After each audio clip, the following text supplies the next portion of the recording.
ఈరోజు గౌరవ ప్రకాశం జిల్లా కలెక్టర్ గారితో మ్యారిటైమ్ బోర్డు సంబంధించి రివ్యూ జరిగింది.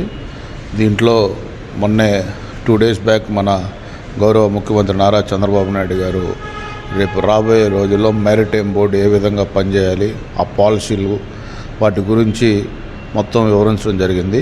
అది మన జిల్లాకి ఏ విధంగా ఉపయోగపడుద్దో ఈరోజు కలెక్టర్ గారు దానికి సంబంధించిన అధికారులతో ఒక రివ్యూ పెట్టడం జరిగింది.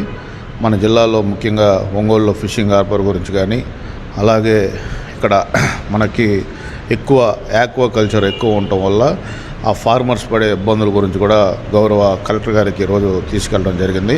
ఆమె తప్పకుండా అన్ని సమస్యలు విని తప్పకుండా పరిష్కారం చేస్తానని హామీ ఇచ్చారు. అలాగే కొండేపి నియోజకవర్గంలో కొన్ని సమస్యలపైన కూడా మేడం గారు దృష్టి తీసుకెళ్ళడం జరిగింది. అవి కూడా పరిష్కరిస్తానని హామీ ఇవ్వడం జరిగింది.